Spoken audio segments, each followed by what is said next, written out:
রামে না বামে, হাতে না ফুলে, কি ভাবছে বাংলা, কি ভাবছেন বাংলার মানুষ, তাদের কথা নিয়েই নির্বাচনের বুলবুলি।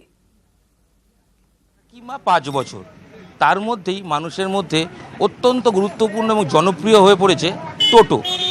সেই টোটো করেই ভোটের বুলবুলি নিয়ে আমি ইরন আজ সফর সঙ্গী।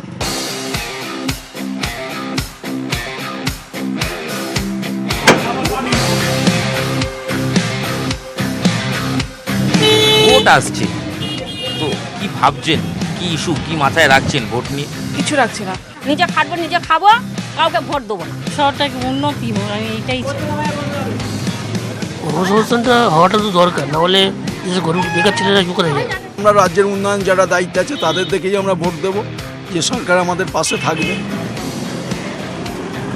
আমরা চাইছি যে একটা এমন সরকার আসুক যাতে আমরা সবাই অন্তত হাইফাই না হোক, অন্তত কিছু অন্তত কাজ করে আমরা নিজেদের পেটটা চালাতে পারি। চাকরি বাকরি নেই, স্কুল কলেজেও জেনারেলদের মানে সিট খুব কম, এইটাই যা। আমরা ভালোভাবে মানে দুবেলা দুমুঠো খেতে যাই, এইটুকুনি। কাকে পছন্দ করেন? একটা দল আসুক না জোট নিয়ে আসুক? জোট সরকার হলে বেটার। আমাদের বেঙ্গল চিরকালই একটু বিতাড়িত, যে সরকারই আসুক সে সরকার মানে যাতে সুষ্ঠুভাবে 5 বছর রাজত্বটা চালাতে পারে বা আমাদের দেশের সেবা করতে পারে। আমরা জোটের সরকার হলে রাহুল গান্ধীকেই আমরা নির্বাচিত করি। একদলীয় সরকার না জোট সরকার? একদলীয় সরকার। মমতা বন্দ্যোপাধ্যায়, রাহুল গান্ধী, নরেন্দ্র মোদী, কাকে প্রধানমন্ত্রী দেখতে চান? মোদী তো অবশ্যই, এবং উনি বাংলার জন্য যা সাজিয়েছে ও তো আর মানে বিকল্প বলে আমরা কিছু মনে করি না। চৌকিদার নরেন্দ্র মোদী, ভরসা রাখছেন? অবশ্যই ভরসা রাখছে। এটা রাহুল গান্ধীকে প্রধানমন্ত্রীর জন্য পরিণত মনে হচ্ছে? অনেক বাচ্চা, নরেন্দ্র মোদী চৌকিদার বলেন? আমার তো মনে হয় না চৌকিদার। দেশের অর্থনীতি থেকে শুরু করে দেশের সমাজ ব্যবস্থা, আমার মতে উনি অনেকটাই সাকসেস হয়েছেন।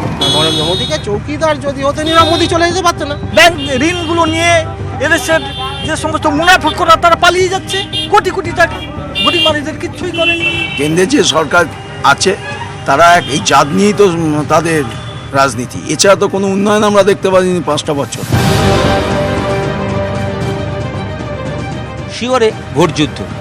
সাধারণ মানুষ কিন্তু তাদের নিজস্ব যে ইস্যুগুলো যেগুলো ভেবে ভোট দেবেন সেগুলো কিন্তু ইতিমধ্যেই ভাবনা চিন্তা শুরু করেছেন। কেউ চান দেশের উন্নতি, কেউ চান বেকারত্ব সমস্যা মিটুক, বাট প্রত্যেকেই চান যাতে একটাই সরকার আসুক বা এরকম সরকার আসুক যারা কিন্তু সাধারণ মানুষের কথা ভাবে। ক্যামেরায় অভিজিৎ দাসের সাথে ইরন রায় বর্মন, নিউজ 18 বাংলা।